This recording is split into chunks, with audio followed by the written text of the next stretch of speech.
เสียงคือเว้าเนาะช่วงโดยนี้เด้อช่วงนี้นี่เห็นบ่เฮาเบิ่งตามเน็ตวอลลุ่มเด้อเนาะถ้ามามันเป็นแท่งเทียนสลับนี่เป็นทรงไซด์เวย์นี่น่าจะได้ผลอยู่เนาะน่าจะได้ผลอยู่แต่ว่ามื้อนี้เนาะค่อยเบิ่งแบบติดตาม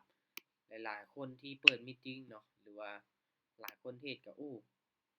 ขาดทุนเนาะยอมรับว่ามื้อนี้นี่หลายคนขาดทุนเนาะตามที่ค่อยเบิ่งเนาะโอเคคนขาดทุนได้2-300แม่มันนๆๆ กราฟมันบ่ค่อยอันนี้นะบ่ค่อยนิ่งแม่ส่วนหลายข้อยจะบ่เทรดเทิงเนาะใช้ระยะเวลาเทรด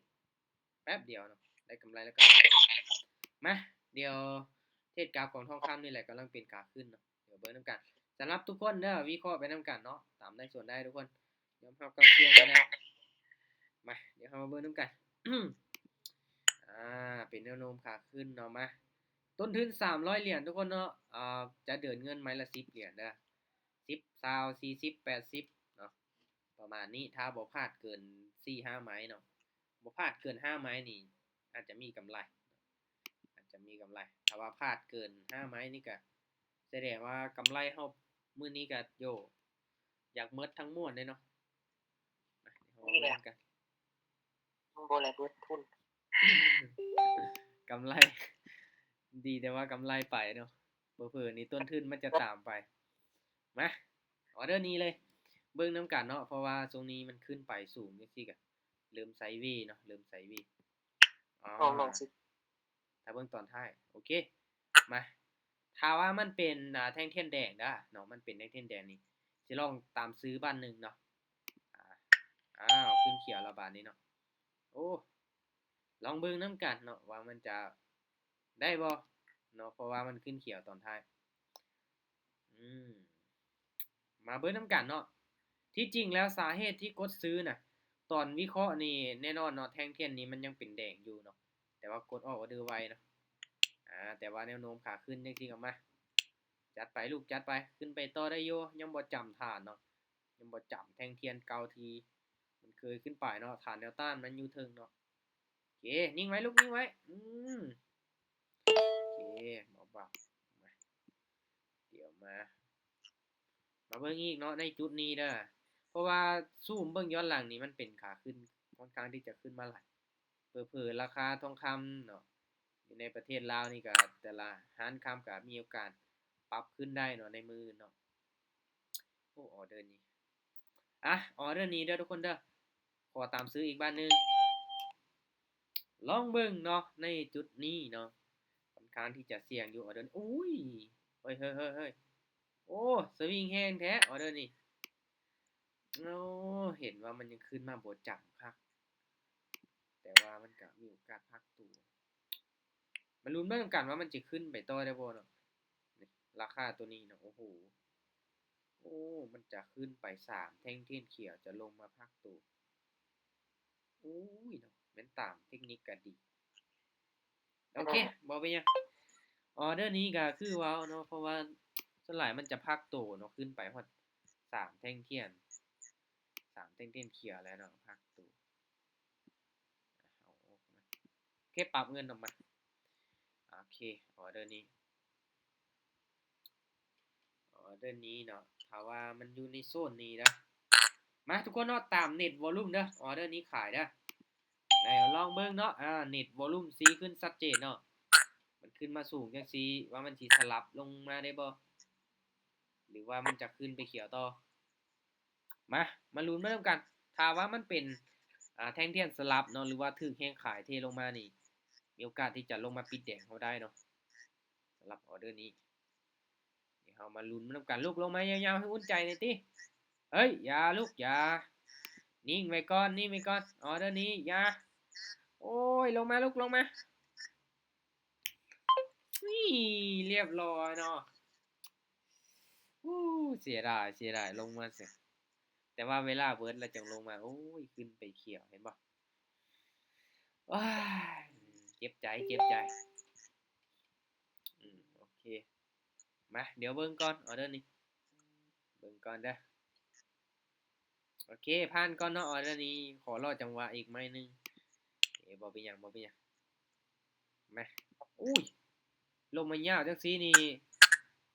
จะซื้อเลยแหละเนาะโอ้ยลงมายาวแท้ว่ะถ้าลงมายาวจังซี่นี่บอกเลยเนาะซื้อสวนเลยเห็นบ่ถ้าว่าแท่งเทียนได้ขึ้นไปยาวๆคือตัวนี้ปึ๊บลงมาเนาะโอ้โหอุ้ยเนาะตามเน็ตวอลลุ่มไปโอ้เสียดายว่าเด้อนี่นะบ่มีหยังโอ้บ่ว่าสิลงมาแดงได้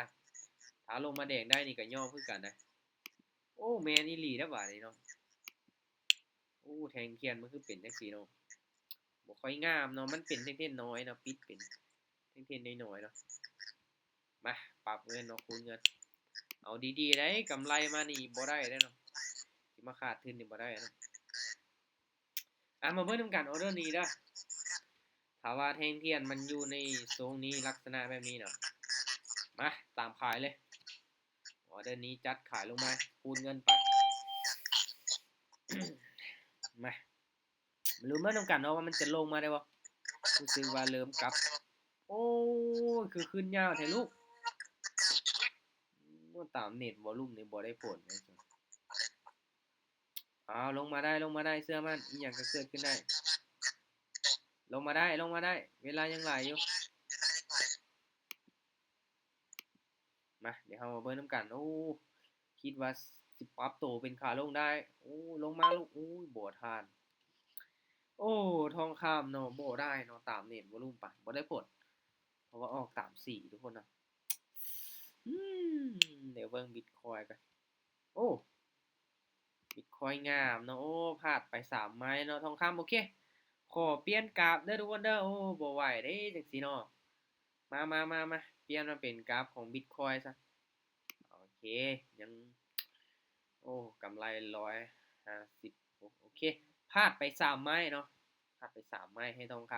ำโอเคเลยเนาะโอเคมาถ้างั้นก็เปลี่ยนกราฟมาเป็นบิตคอยน์ซะ โอ้บ่ไหวทองคำอยากสวิงหน่อยนึงโอ้ขึ้นงามแต่ลูกโอ้บิตคอยขึ้นงามขนาดเนาะ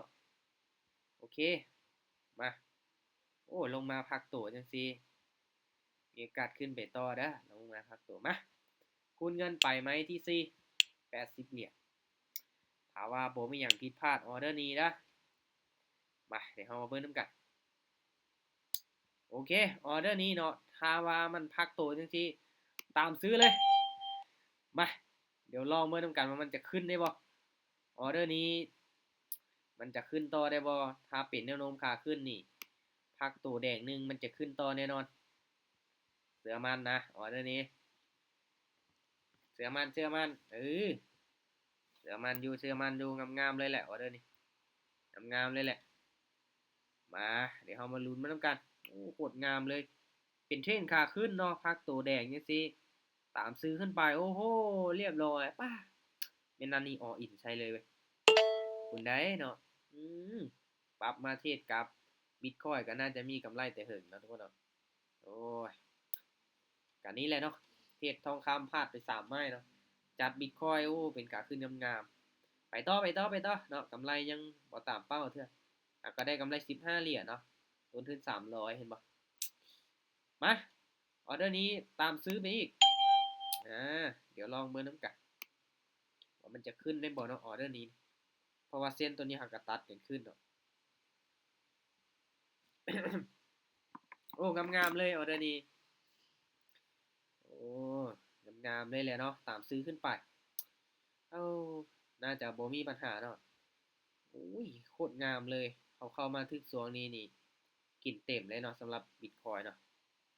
มาออเดอร์นี้จังได๋ลูกโอ้ปิดเขียวงามบิตคอยน์อยู่ที่92,100โอ้โฮโอ้โฮขึ้นแรงแท้โอ้โฮบิตคอยน์อุ้ยมันคือเดือดแท้วะเป็นแท่งเทียนแบบจวดเลยนี่เนาะจวดขึ้นไปเลยโอ้โฮโอ้โฮโอ้โฮป๊าโถๆแฮ่งซื้อมาหลายจังซี่เอ้าโอเคออเดอร์นี้เด้อตามซื้อเด้อแท่งเทียนขึ้นไปยาวๆจังซี่บ่ควรที่จะสวนมันโอ้ยโอ้ยโอ้จงใส่ไว้บักยาวๆยังลงมาแดงเสยทุกคนออเดอร์นี้มันต้องขึ้นไปเก็บเอาไส้มันได้นะเป็นแท่งเทียนยาวแท้เนาะพ ราะว่าเราซูมเข้าไปเลยอุ้ยออเดอร์นี้โอ้ยเนาะคิดว่าสิขึ้นไปต่ออีกแท่งหนึงสันดอกอืบ่ขึ้นซ้ำเอ้ยได้เสยลูกเอ้าโอ้เสียดายโอ้คิดว่าสิปิดเขียวโอ้โห1วิดีดกลับลงมาโอ้โฮเสียดายเอ้ยเกือบแล้วเมื่อกี้นี้เนาะเกือบว่าสิปิดเขียวให้เราป๊าโตเฮ็ดหยอกกันแรงแท้บ่เป็นหยังบ่เป็นหยังแสดงว่ามันก็เป็นขาขึ้นสวิงแรงเนาะช่วงนี้สวิงแรงอะคูณเงินออเดอร์นี้ตามซื้อเด้อตามซื้อมาแนวโน้มขาขึ้นจังซี่เนาะออเดอร์นี้ลงมา2แดงจังซี่โอ้ยออเดอร์ทำมาหากินเลยออเดอร์ทำมาหากินเลยแหละเนาะถ้าว่าเป็นเทรนขาขึ้นเด้อทุกคนเด้อเนาะมันพักตัวลงมาแดง1หรือว่าแดง2จังซี่นี่โอ้โฮขาขึ้นแน่นอนเนาะสังเกตเบิ่ง2เส้นตัวนี้เด้อขนานกันขึ้นเนาะงามๆออเดอร์นี้จังได๋ก็ปิดเขียวโอ้ยall in ใส่เลยนี่กำไรงามเลยเด้อนี่แหละทุกคนเนาะเรานี่โอ้ไม้ใดที่งามๆนี่อยากที่จะ all in เนาะแต่บ่นะก็เดินเงินให้เป็นระเบียบเนาะเดินเงินให้เป็นระเบียบกำไร34เหรียญเนาะโอเคเวลาก็